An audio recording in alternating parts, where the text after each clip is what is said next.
Good morning बच्चों। हम आपको आपके हिंदी काव्यखंड का पाठ बच्चे काम पर जा रहे हैं समझा रहे हैं। ये जो पाठ है हमने आपको बताया है कि ये राजेश जोशी द्वारा रचित कविता है। इस कविता के रचयिता यानी कवि कौन है? राजेश जोशी। राजेश जोशी ने बच्चों के काम पर जाने के कारण उनका बचपन छिन जाने की पीड़ा की अभिव्यक्ति की है। कवि ने उस सामाजिक आर्थिक विडंबना की ओर संकेत किया है जिसके कारण बच्चे खेल, शिक्षा और जीवन की उमंग से वंचित हैं। आइए कविता पढ़ते हैं।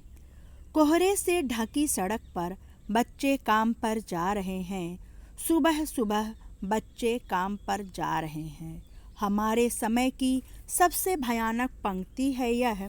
भयानक है इसे विवरण की तरह लिखा जाना चाहिए इसे सवाल की तरह। काम पर क्यों जा रहे हैं बच्चे? क्या अंतरिक्ष में गिर गई हैं सारी गेंदें? क्या दीमकों ने खा लिया है सारी रंग बिरंगी किताबों को? क्या काले पहाड़ के नीचे दब गए हैं सारे खिलौने? क्या किसी भूकंप में ढह गई है सारे मदरसों की इमारतें? क्या सारे मैदान, सारे बगीचे और घरों के आंगन खत्म हो गए हैं एकाएक? तो फिर बचा ही क्या है इस दुनिया में? कितना भयानक होता है अगर ऐसा होता। भयानक है लेकिन इससे भी ज़्यादा यह है कि हैं सारी चीज़ें हस्ब बामूल। पर दुनिया की हजारों सड़कों से गुजरते हुए बच्चे, बहुत छोटे छोटे बच्चे काम पर जा रहे हैं। कवि ने यहाँ पर बच्चों के काम पर जाने के कारण उनका जो बचपन छिन गया है उसकी पीड़ा यहाँ पर व्यक्त की है। कवि कहता है कि अत्यधिक सर्दी की ऋतु में कोहरे से ढकी सड़क पर बच्चे काम पर जा रहे हैं। वे मजदूरी करने को विवश हैं। यह कैसी विडंबना है कि जिस उम्र में बच्चों को खेलना चाहिए, स्कूल जाना चाहिए, उस उम्र में वे काम करने को विवश हैं। बच्चों का काम पर जाना कवि को अंदर तक झकझोर देता है। कवि कहता है आगे, जब बच्चे काम पर जा रहे हैं तो उसका दुख व्यक्त करते हुए कवि कहता है कि सरकार, प्रशासन आदि से पूछा जाना चाहिए कि बच्चे काम पर क्यों जा रहे हैं। क्या उनकी सारी गेंदें आसमान में चली गई हैं या उनकी रंग बिरंगी किताबों को दीमकों ने खा लिया है? क्या उनके सारे खिलौने पहाड़ के नीचे दब गए हैं या स्कूल के भवन किसी भूकंप में नष्ट हो गए हैं? कवि क्या क्या कह रहा है यहाँ पर? पहली बात तो कवि ने मजदूरी पर जो बच्चे काम पर जा रहे हैं तो अत्यधिक सर्दी के ऋतु में कोहरे से ढकी हुई सड़क पर जब बच्चे काम पर जा रहे हैं तो वो मजदूरी करने को विवश है। तो कवि कहता है कि ये कैसी विडंबना है कि जिस उम्र में बच्चों को खेलना चाहिए, स्कूल जाना चाहिए, उस उम्र में बच्चे काम करने को विवश हैं। वो बच्चे काम पर जा रहे हैं, इससे कवि को अंदर से वह झकझोर देता है। आगे वह ये भी कहता है कि सरकार, प्रशासन आदि से पूछा जाना चाहिए कि बच्चे काम पर क्यों जा रहे हैं। क्या उनकी सारी गेंदें आसमान में चली गई हैं या उनकी रंग बिरंगी किताबों को दीमकों ने खा लिया है? क्या उनके सारे खिलौने पहाड़ के नीचे दब गए हैं या स्कूल के भवन किसी भूकंप में नष्ट हो गए हैं? कवि पुनः पूछता है कि क्या सारे मैदान, बगीचे और घरों के आंगन अचानक समाप्त हो गए हैं? ऐसा क्या हो गया है कि उन्हें काम पर जाना पड़ रहा है? यदि बच्चों की किताबें, खेल के मैदान, पाठशाला आदि नष्ट हो गए हैं तो बचा ही क्या है?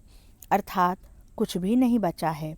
यानी कभी जब बच्चे काम पर जा रहे हैं तो पहले तो वो कहता है कि प्रशासन से ये पूछना चाहिए कि क्या उनकी सारी गेंदें आसमान में चली गई या उनकी जो किताबें हैं रंग बिरंगी उनको दीमकों ने खा लिया या बच्चों के सारे खिलौने पहाड़ में दब गए या स्कूल के भवन किसी भूकंप में नष्ट हो गए। इससे भी नहीं जब उसका जी भरता तो आगे कहता है कि क्या सारे मैदान, बगीचे और घर के आंगन समाप्त हो गए? ऐसा क्या हो गया कि बच्चों को काम करना पड़ रहा है? यदि बच्चों की किताबें, खेल के मैदान, पाठशाला सब कुछ नष्ट हो गया तो क्या बचा है? अर्थात कुछ भी नहीं बचा। यदि कुछ बचता तो भयानक बात होती, पर उससे अधिक भयानक बात तो यह है कि सब कुछ पहले जैसा है, कुछ भी नष्ट नहीं हुआ। सब कुछ होने के बाद भी दुनिया की सड़कों पर हजारों बच्चे काम पर जा रहे हैं और यही सबसे भयानक स्थिति है। मतलब हमारा कुछ भी नष्ट नहीं हुआ, सब कुछ पहले जैसा है, लेकिन फिर भी बच्चे काम पर जा रहे हैं। कवि ये कहता है कि बच्चों के लिए इस संसार में उपलब्ध समस्त सुविधाएं वास्तव में नष्ट हो गई होती, जैसे कि गेंद खो जाती, किताबें दीमक खा जाते, विद्यालय, पार्क इत्यादि नष्ट हो जाते तो क्या होता? स्थिति अत्यंत भयानक होती। दुनिया में कुछ भी सुंदर कहलाने योग्य नहीं बचता। सर्दी तथा कोहरे में जब बच्चों को घर में होना चाहिए, उस समय वे खेलने नहीं, विद्यालय में नहीं, काम पर जा रहे हैं। यही विडंबना है।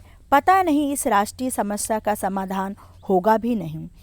बच्चों का काम पर जाना सामाजिक और आर्थिक विडंबना का जीता जागता नमूना है। बच्चे ही राष्ट्र के भविष्य हैं और इस बच्चों के अमानवीय दशाओं में मजदूरी करने को सामान्य बात मानकर चुप रहकर उसका विवरण लिख देने से हमारा दायित्व पूरा नहीं हो जाता।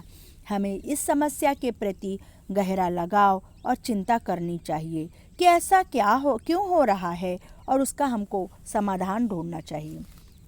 समाज के बड़े वर्ग, कवि इस ओर इशारा करना चाहता है कि जो समाज के बड़े वर्ग हैं उनको आज भी गरीबी का अभिशाप झेलना पड़ रहा है। इस गरीबी और समाज की व्यवस्था के कारण करोड़ों बच्चों को अपने परिवार की आर्थिक जिम्मेदारियों में हाथ बटाना पड़ता है। वे ना चाहते हुए भी मजदूरी करने को विवश हो जाते हैं।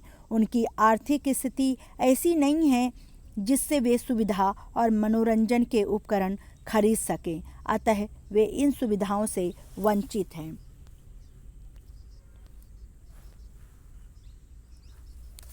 कवि कहता है कि आज के समाज में स्वयं की भावना महत्वपूर्ण हो गई है। सभी अपने बारे में ही सोचते हैं। वे सोचते हैं कि चलो मेरा बच्चा तो काम पर नहीं जा रहा।